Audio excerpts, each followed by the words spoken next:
Everything today seems to be about high intensity, battle ropes, box jumps, Olympic lifts, ball throws, whatever it is. It seems to be the faster you move, the better it's going to be. And we're saying, that's not the case whatsoever. Welcome to the Exercise is Health podcast, where we're talking about exercise, health, and the interconnectedness of the two. We are your hosts, Charlie and Julie, and we will be coming to you every single week from our studio, Muscle Activation Schaumburg. Hey, welcome back, everybody, to the Exercise is Health podcast. We are your hosts, Charlie and Julie, and we are coming to you from our studio, Muscle Activation Schaumburg in Schaumburg, Illinois. Now, at Muscle Activation Schaumburg, we believe your health is your most valuable asset. Your health is one of the biggest influencers of the quality and quantity of time that you have. And while there are many aspects of health, our expertise is exercise. Exercise has been proven time and again to not only improve your health, but also increase your longevity and improve your quality of life. And today, we are answering your questions about exercise. And this is a question we actually get asked fairly commonly. And the question is, why do you recommend people lift slowly? Now, if you've been listening to our podcast for any length of time and you've heard our other exercise-based episodes, you probably heard at least once the recommendation that we give for when you go and lift weights to lift slowly. And this flies in the face of what is commonly seen around the country, around the globe, for what people are doing while they're exercising. Everything today seems to be about high intensity, battle ropes, box jumps, Olympic lifts, ball throws, whatever it is. It seems to be the faster you move, the better it's going to be. And we're saying, that's not the case whatsoever. And today we want to talk about why we hold that viewpoint. Yeah, and actually this tip, I never like to say there's good recommendations for every single person on the planet of Earth, but this tip we pretty much give to every single client. And if people are coming in to weight train here at Muscle Activation Schaumburg, then they're definitely at least starting for a very significant length of time of just moving slowly. And so slowly that the response we get from people is usually like, wow, how can slow be this difficult? Because if you think you've gone slow, you probably haven't gone as slow as Charlie and I recommend. So when we talk about moving slowly, what we mean by that is moving, your speed is slow as you move through the range of motion. Now, this includes the start, when you first get the weight moving, during the big part of the motion, which is the middle part, and near the end. There's no flinging, no jerking, no bouncing at any point of the range. And what this looks like is you look like a slug in the gym and everyone else is moving really fast around you. But I dare you to try it. If you have not, you have to literally peel the weight off of the weight stack, move super slow as you're going through the range. And at the very end, that turnaround point, we're going to turn around from going up to down or from down to up, whichever direction you're moving. You have complete control and you're going really slow at that turnaround point. You're not kicking the weight at all. So I challenge you, try it out. Your mind will be blown if you have not done it before. But that is what we're talking about when we're talking about moving slow during your weight training. Julie, now I'm really glad you brought that point up of kind of the three distinct phases that we're talking about, because I think a lot of times when people hear the recommendation lift slow, or when we tell our clients, okay, I need you to slow down, people are hearing, our clients are thinking that we're just talking about the middle part when they're moving. And so often we miss the idea that the very beginning and the very end needs to be super slow. And in fact, that's probably the most important time of this whole going slow recommendation, to take that to heart. Because a lot of times we'll see clients move, or we'll hear from people, oh yeah, I started lifting slowly, and then we'll watch them lift. And it's like, you completely flung that at the beginning, and then you're moving slowly, and you completely drop it at the end. It's like, you kind of missed the point there. So I'm really glad you brought up those 3 distinct phases, and we're going to kind of work that into the conversation and talk about why it's important to go slowly during each of those phases. Yeah, and Charlie, the ends, you're right, are really important, and it's a place where no one ever learns how to lift correctly. And because what we do is we kind of launch the weight a little bit, because that's the hardest part, and then we go slow in the middle, like you said, and then we kind of kick the weight right at the top or jolt the weight at the top. And the reason that it's so important that we're doing not just the middle, which is most of the motion, but also the start and the turnaround point, start, end, and turnaround point, is because those are where our bodies, joint position wise and muscle length wise, are in more extreme positions. So in general, these positions again are more extreme positions than the middle area, and so it's generally the areas where we struggle the most. We're usually the weakest, but also the area of highest vulnerability. And this will actually be leading into one of our points eventually, but just as a little tip, if you're moving slowly through all 3 of those phases, the start, stop, the big movement in the middle, and the turnaround point, then you will be then finally moving in the slow manner that we're talking about, not just the middle part. So today we have 5 reasons that we want to give you as to why we recommend people lifting slowly, okay? And the first reason, and it's a question, and it's reason number 1. And what you need to ask yourself when you're doing an exercise or when you're going to the gym to work out is, what is the goal of you doing this? Okay, what is the goal? And how this relates to lifting slowly is because a lot of times when we see people lifting weights and we ask them what their goal is, we get one of 2 responses. 1, either to get stronger, or 2, to lift more weight.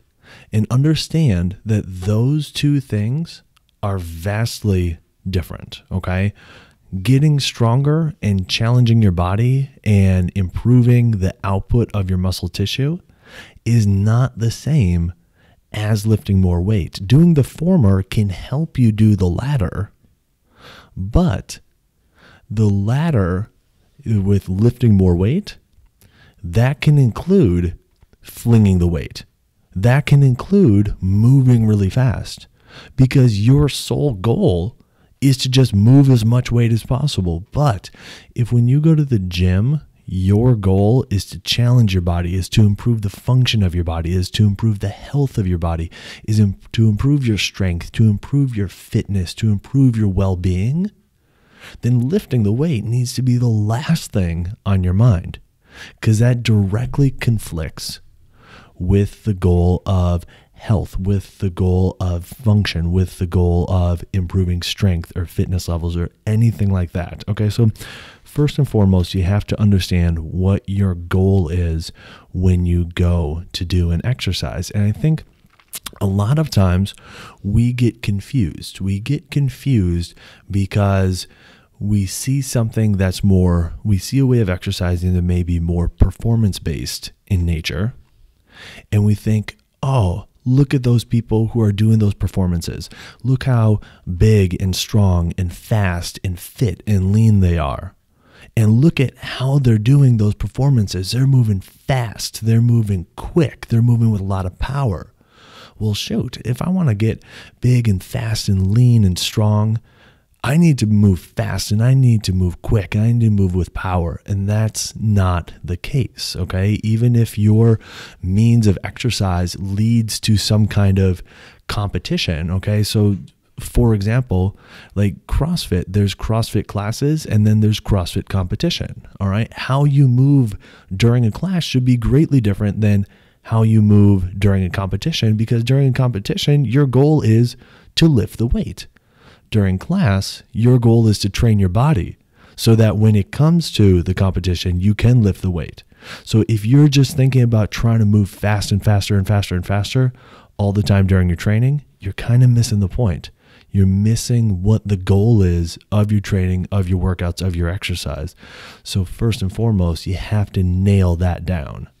And I think, Charlie, you bring up such a great point with that, because in our fitness industry today, we've really, really confused not at your fault, but at the fault of the media and uneducated and uninformed individuals sharing information about this, about the difference between training to perform, whether that's to perform skills or to perform in a competition, versus training for your health.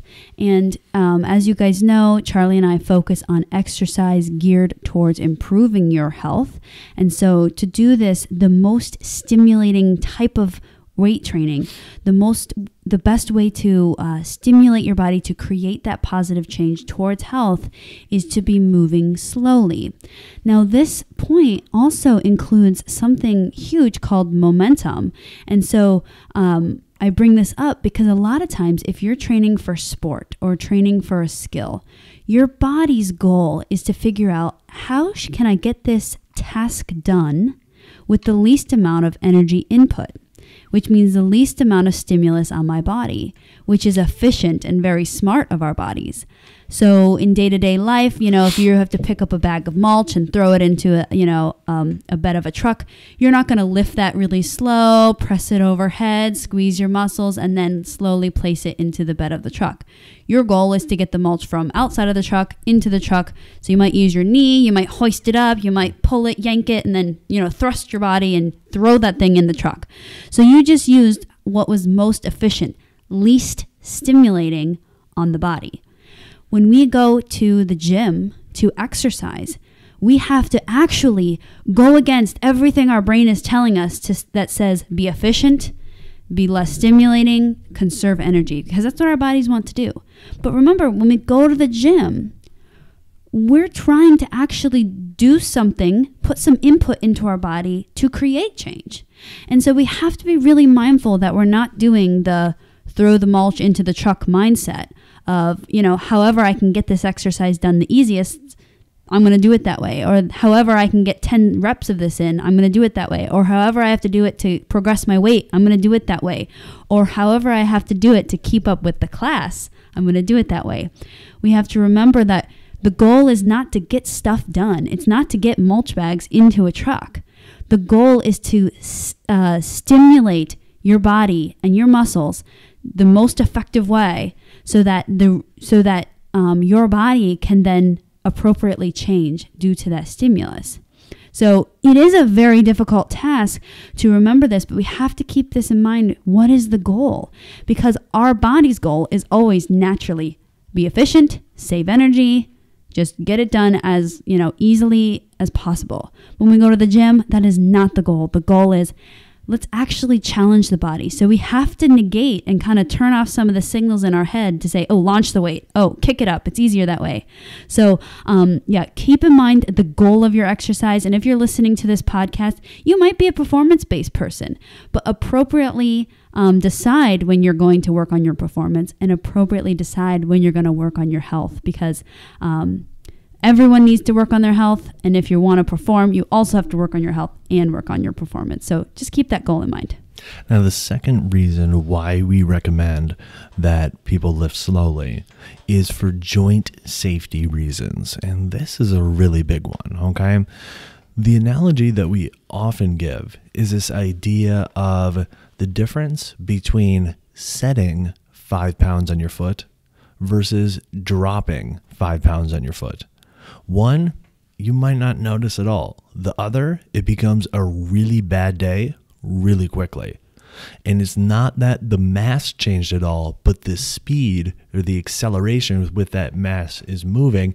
And as it comes crashing down or in contact with your foot, the forces going through your structure are vastly different when you set 5 pounds on your foot versus drop 5 pounds on your foot. So from an exercise perspective, from a weightlifting perspective, from a strength training perspective, why we recommend you move slowly is because it's hedging more towards the setting the 5 pounds on your foot from the forces that are going through your joint versus the dropping 5 pounds on your foot. And if we can minimize the stresses and inappropriate forces that are going through your joints, we can keep your joints healthier for longer, which will allow you to keep doing things that you want to do for longer. And that's a really, really big thing. Yeah, if you think about this, actually, when you were saying that, Charlie, I was thinking, I wonder how high I could pick up a 5-pound weight and drop it on my foot and like feel mediumly relaxed about it. And I thought, I can't even pick it up a half an inch and drop it, because just that change in speed from literally placing a 5-pound weight on my foot versus dropping a 5-pound weight on my foot. The only difference there now is the speed. I guess we could call it the negative acceleration or the deceleration of the weight. Now, let's tie this back to our intro where we kind of talked about the start and stops of when you're working out. Because remember, there's 3 phases where we have to be moving slow. The start, the middle movement, the turnaround, and I guess the stop. So I guess 4, right? So the place where our joints are going to have to manage a lot of this wear and tear, if you're not moving slowly, if you're dropping the weight, just like the 5-pound weight on the foot, if you're dropping it or launching it, is going to be at those extreme situations. Those, I'm lifting it and I'm turning it around and I'm placing it down. All those excess forces are not just going to disappear. Your body has to handle them in some way. So just because you think you're doing a knee extension with 40 pounds, at the beginning you might be doing a knee extension with 120 pounds because you just launched it. And then you're going slow, and then you kick it at the top. There's your 120 pounds again. And then right at the bottom, it probably goes close to 0 because you're going to plop it down and slam the weights down. So what's interesting is that when we move slowly, we have more appropriate forces on our joints. And in addition, it also makes us have to work harder the whole entire range. I mean, think of every single person that's plopping the weights down at the very end, because you hear them slamming at the gym. They're not working their muscles on that deceleration ever. Never, ever. So they never train their body to do that, which is important to be training your body to do all of these motions. So make sure that for your joint safety, you're moving slowly, particularly at the liftoff and the turnaround. And then really on that deceleration, the end, when you place the weight back down, there's a big opportunity to get some good strength and function gains there that we often miss when we plop the weight. I think one of the neater visuals that I've seen in class, and I know that Julie has seen in class, is something that we saw where a 5-pound weight was hooked to a fish scale. Okay. And so when the weight was just hanging there, it read 5 pounds. But then when our teacher did like a biceps curl motion with it and moved it really slowly, that fish scale stayed right around 5 pounds. When you started moving it faster, that fish scale read 0 pounds at the top because it was flung up. And then at the bottom, it read 20 pounds. So that 5-pound weight is not 5 pounds. There's many considerations with this, not the least of which is actually the distance from the axis that's being moved around, but factoring in to that change in what the body is perceiving as challenge is the speed at which the weight is being moved. The faster you move it, the faster that weight is going to come crashing down, and the more your muscles are going to have to work in order to stop the weight at the bottom, and the more stress that's going to place in your joints every time you try to stop the weight at the bottom or stop the weight at the top, depending on the lift or the exercise that you're doing. So understanding that there is a drastic difference between what your body is perceiving when you move fast versus you move slowly, and there's exponentially more stress going through your joints, potentially detrimental stress going through your joints the faster you move while you're exercising. Great. Our third point in why it's so important that we're moving slowly when we exercise is that it requires you to be in control. I don't think I've ever seen someone move slowly and be out of control at the gym, but I know that I've seen people move fast and be out of control. Now, there are ways to move with some speed and have pretty decent and pretty good control, but I don't know if there's a way that you can move slow and be really, really out of control. So moving slowly really increases your requirement for control. Now, the importance of this control piece is that when we're in control of the weight, not only are we, again, as we just talked about, increasing joint safety, it also keeps the stimulus on the muscles, which again will tie us back to our number one point, which was, what is the goal of your exercise? When we're controlling the weight, it makes us, when we're moving slowly, it makes us have to be in control of the weight. And what this does is it really keeps the stimulus physically on the muscle tissue that you're trying to target. And what this allows us to do is to create the best and appropriate challenge for that tissue to create the change that you're seeking. I once had a colleague said, control is the currency that allows you to move faster. So it's not that by moving fast, you're going to be always out of control, but it's a lot easier to move with more control if you're moving more slowly. And then as you maintain your control, you can build up your speed. But again, for people who are just starting to exercise or who are what we might consider more casual exercisers, so they exercise for their health every once in a while or even relatively frequently, but they're not like performance-based exercisers, it may be more appropriate to start moving slowly simply because you're going to be able to control the motions better.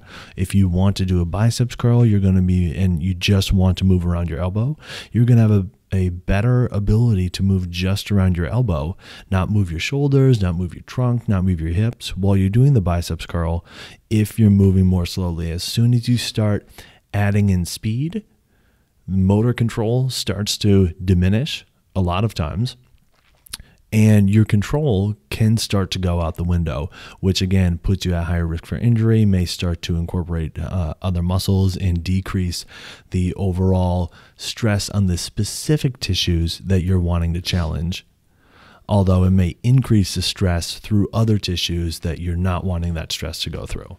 The fourth reason why we recommend people lift slowly is because it's going to allow you to feel your body better, okay? Feel how your muscles are squeezing, feel how your joints are moving, and feel when something starts to go wrong, okay?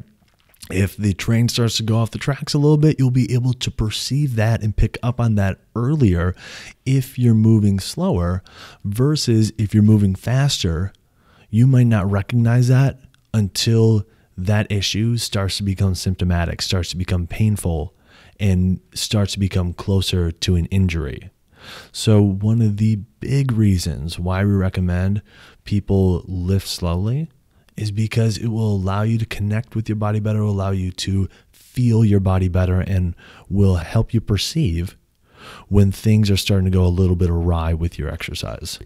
Yeah, and I'm always surprised by this whenever I'm moving. I generally train very slowly, and I have my clients train very slowly, but I'm always surprised at the things that we find that are going on in someone's body or my body when I train this way, because I'm able to slowly move and feel what's going on. We really have to acknowledge too that every single day that we go into the gym, our body's in a different state.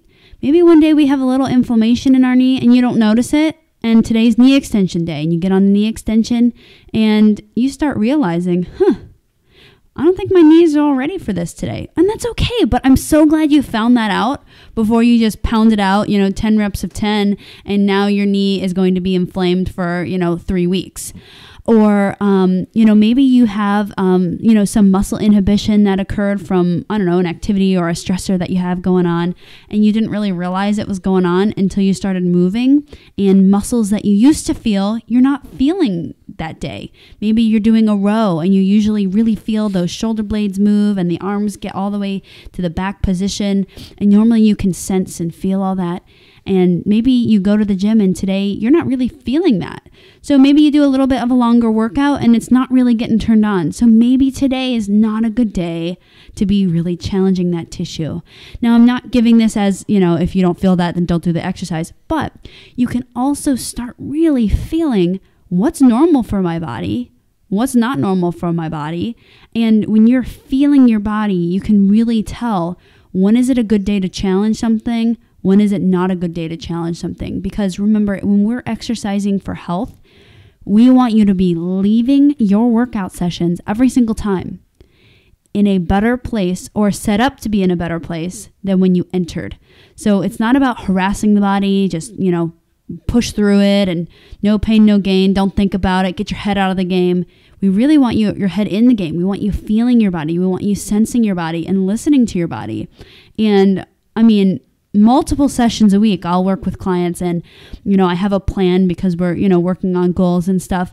And we have to modify the plan because of how the body feels that day, or how it's not feeling that day, or what's present or not present. So being open and flexible, but giving yourself the opportunity to feel what's going on is so incredibly important, and moving slowly is the perfect invitation to feel that. Hey, Julia, that's such a great point, because when we're talking about longevity of exercise, when we're talking about being able to exercise and do the things that you want to do for as long as you want to do them, well, being able to exercise in a manner that doesn't beat up your body is probably should be the most important agenda task. The most important thing on the to-do list is number one, find a way to exercise that doesn't beat my body up.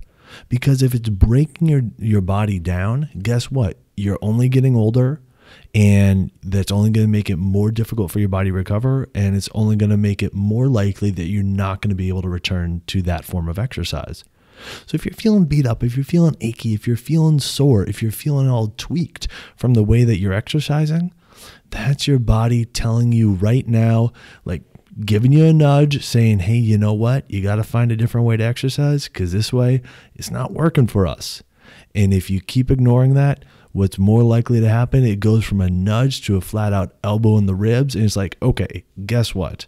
You didn't listen to the beat up, the achy, the sore before. We're not going to let you exercise in this way anymore, because now we're really injured. Now you need to take time off exercise. And this is a story that we hear all the time from clients, from prospective clients.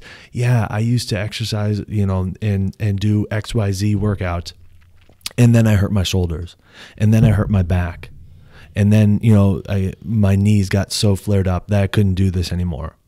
And it's because we stopped listening to our bodies. And we think that, we can just push through it. And it's not something we push through. It's not something to be pushed through. It's something to be respected, something to be listened to. And part of being able to do that is moving at a pace while you're working out that's slow enough that you can actually sense and perceive those things.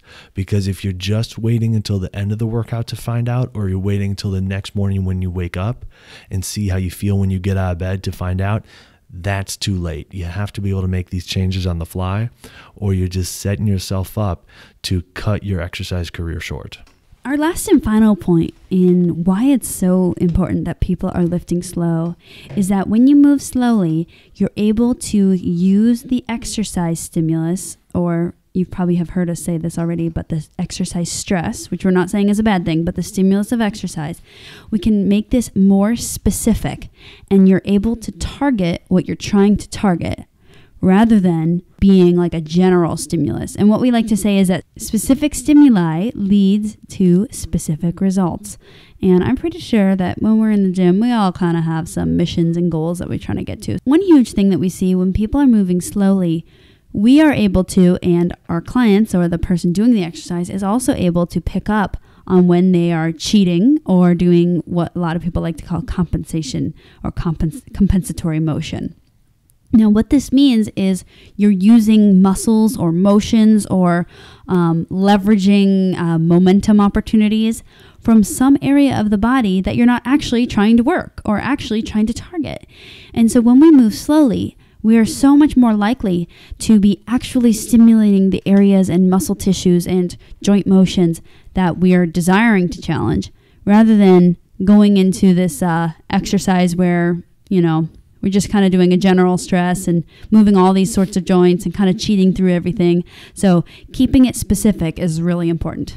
Yeah, it's really funny because there seems to be this mass appeal to the idea of a total body exercise. Okay, whatever that means. But it's like you watch somebody do an exercise and like, yeah, this is challenging my quads and it's challenging my glutes and it's challenging my core and it's challenging my shoulders and it's challenging my biceps and it's challenging my traps. And it's like, okay, well, is it really challenging those things, or are all those things just involved? And like, how much is it actually challenging those things? And are those areas being even challenged enough to create any kind of change? Or is this kind of just a really little challenge to some areas and a bigger challenge to other areas? And none of it is actually maximally challenging the area. So what the heck's the point in doing the exercise in the first place? So getting more specific with the stress that you're placing through tissue, with the challenge that you're placing through tissue, will allow those tissues to change more. The more challenge that's going through, the more change that can be created, assuming that the challenge is within the tolerance level of the tissue, assuming the challenge is still appropriate for the tissue, okay? So the more specific you can get with exercises that you're doing, the better results you will see from your exercise, because the more change you will see from the tissue from your exercise, okay, that you're using with your exercise rather. And the way that we find that people are able to do this more consistently is when they lift slower. The faster you move, like Julie said at the very beginning, the more your body is going to want to make it as efficient as possible. It's going to bring in whatever tissue, whatever muscles, whatever joints it can to move the weight from point A to point B. And if you can down-regulate that desire and move slowly, or override that desire and move slowly, then you can challenge specific muscles, you can challenge specific joint motions, and you can keep everything else as much out of the picture as you can in order to just better challenge specific muscles and specific tissues. Okay. And so when it comes to the results you're getting from your exercise, this is a really big key. So when you're thinking about going to the gym, we really encourage you to move slowly if your goal is health, longevity, and health of your muscles and joints. And remember, because we have to be considering, number one, the goal of your exercise. We also have to be considering your joint safety. Hands down, joints are the place that break down the fastest. Trust me and Charlie, we are the ones that get to help you guys when your joints aren't operating well enough that you need some intervention and need some new exercise techniques and ideas. So preserve those joints, because they are going to break down much quicker and much faster than a muscle tissue or soft tissue such as that. Our third point was control. When you move slowly, you are forced to be in control, which then again stimulates the muscle, and the is most stimulating in the exercise that it can be. Number 4 was, remember, you are able to feel your body, which is a huge consideration for safety and is also a huge consideration for helping you make decisions in the gym. So feeling your body each and every time you go in, not making assumptions on how things should feel or felt last time. And the last thing is that moving slowly really helps to create a specific stressor or stimulus on the body. And we're talking about specificity, meaning not cheating and not compensating through emotions. So we challenge you. And you know what? Charlie and I would love to hear feedback about this, because I remember I did a Facebook Live on this maybe 2 years ago before we ever had this podcast. And I had 3 different people watch it. And I talked about moving slow and momentum and stuff. And they all messaged me and said, holy smokes, Julie, that was way different than I've ever done. It was so stimulating. I didn't do as many reps as I usually did. And, I was slowest moving in the whole gym. And it was just amazing. So apply that tip to your workout, and then let us know what it was like. Were you bored out of your brain? Because I'm pretty sure you will not be. It's kind of surprising, even though you're going so slow. And did you feel a difference in how you felt during and after your workouts? We're curious, but let us know. Hey, thanks so much for tuning in. We always appreciate you giving us your time, you giving us attention, so we can spread the message about exercise and how to better use it to help maintain and improve your health. Who do you know that needs to hear this message? Who do you know that when you're listening to this comes to mind and be like, yeah, you know what? They move way too fast when they go and work out. Share this episode with them so they can hear our perspective, our point of view, and maybe start to change how they're exercising to help improve their health and help improve their longevity. And while you're at it, if you wouldn't mind, head on over to iTunes, leave us a rating and review, because it helps other people find this show and it helps us get our message out to more people. Well, have a fantastic week, and we'll talk with you all next week.